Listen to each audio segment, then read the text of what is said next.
You think Vegas means anything goes? Neon, late nights, a convention that turns into one giant side quest with music, merch, and 100 cosplay meetups. But here's the switch. Inside Sin City Anime, the rules are tighter than you think, and breaking the wrong one won't just end your weekend. It can get your badge pulled, your name flagged, and your future con plans nuked. That it'll be fine attitude? That's the fastest way to meet staff you don't want to meet. The policy gives them the power to eject you, revoke your badge, and blacklist you from future events, including other cons. That's not rumor, that's printed, and it's why the smartest attendees treat the rules like part of their cosplay prep.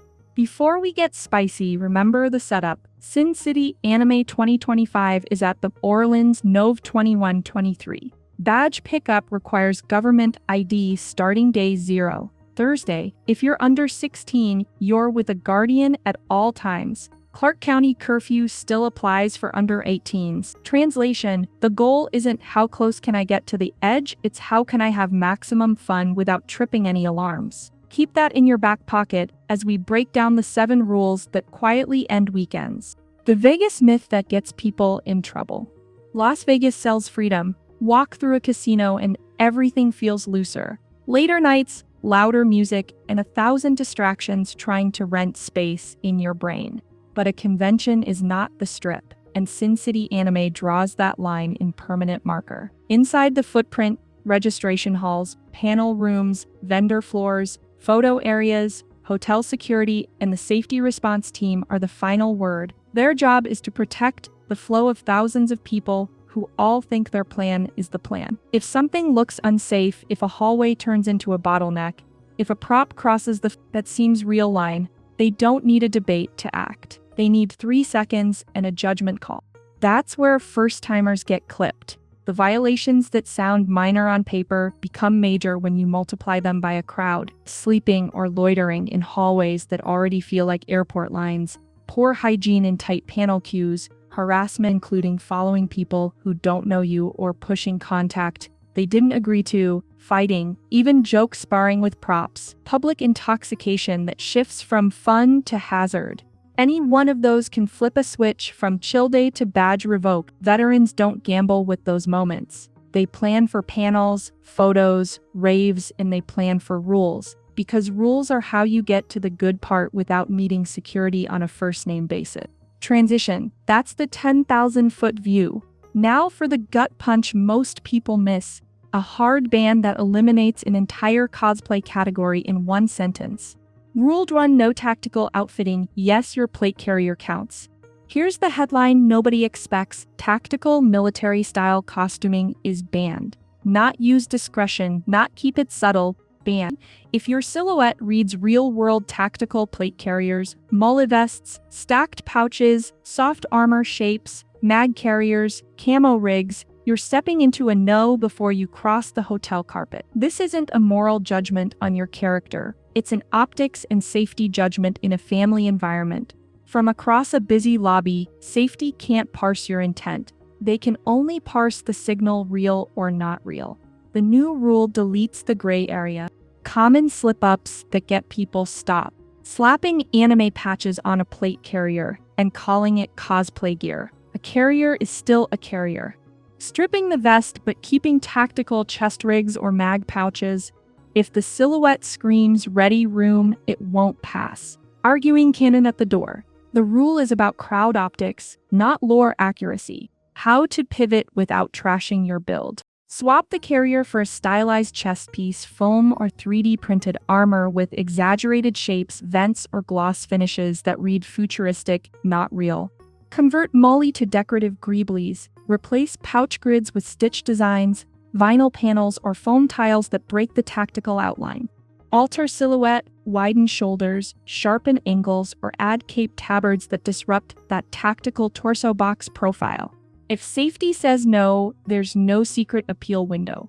Put it away or get removed. Worst case, you're out for the day, and your name lands on the list that follows into. That's a brutal tax for a vest you could redesign in an evening, and the exact kind of friction pros avoid because it eats your weekend. If that rule surprised you, the next one blindsides people in photo shoots. It's not the orange tip that gets badges pulled. It's the magazine. Rule 2, prop guns have a twist. Orange tip and no magazine at all. Everybody knows the orange tip rule. What torpedoes people at Sin City Anime is the second clause. Prop firearms cannot have a magazine attached, and you cannot carry a mag just for photos. Empty doesn't matter.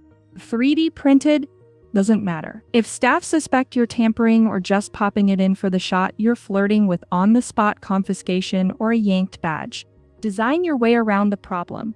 Block the mag well. Glue a shaped plate inside so a mag physically cannot seat. Weather it as part of the build so it looks intentional. Integrate the orange tip into your paint scheme. Don't make it an afterthought you're tempted to hide with tape or angles. Pose like a pro. Finger indexed along the frame, never on the trigger. From 20 feet away, bad trigger discipline looks like unsafe, which looks like stop that person. Weapons check is not optional, it's a speed pass. Get your prop inspected early and wear the zip tie like a passport. No zip tie means repeated door checks and photo op interruptions. The pros sprint to weapons check before they sprint to their first meetup because it buys them the rest of the day. I'll keep the mag in a pocket and only insert it for photos. Staff have heard that line 1,000 times. It advertises intent to violate the rule. It's foam, it's harmless. The rule is about optics and crowd response, not material chemistry. From 10 meters, foam can read like metal in a photo.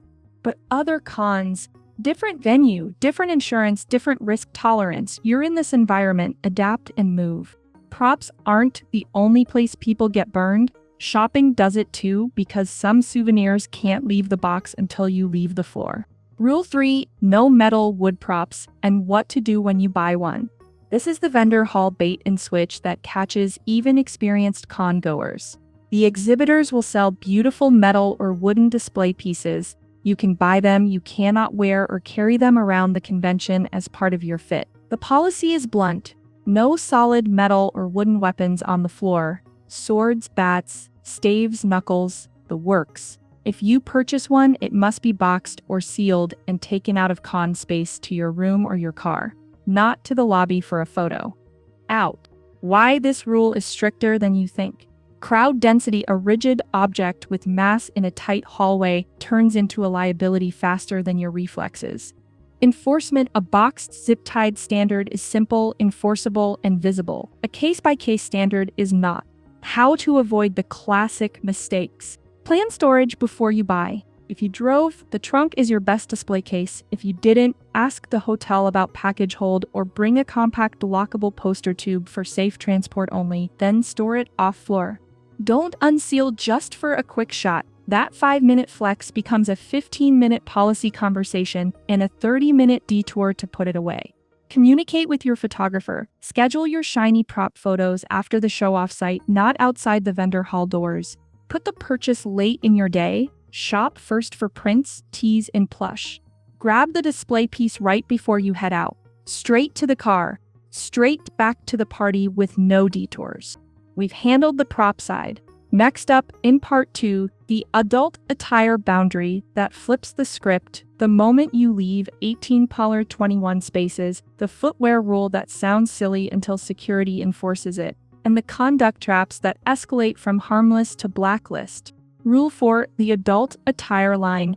Vegas energy versus all ages reality. Vegas sells the anything goes vibe, but Sin City Anime runs an all ages convention floor. Yes, the event has 18 poles panels and 21 pole lounges, and inside those, adult-leaning cosplay is welcome. But the second you leave those spaces into a hallway, lobby, or vendor area, the rule flips. Explicit outfits must be covered by a family-friendly layer. That means no wandering in lingerie, cosplay, or body paint outfits between events. Parents should be able to walk kids through the con without a debate about appropriateness. And this rule draws the line clearly. Details matter. No full nudity, no exceptions. Body paint is not clothing. You'll need an actual garment on top. Sheer or mesh tops.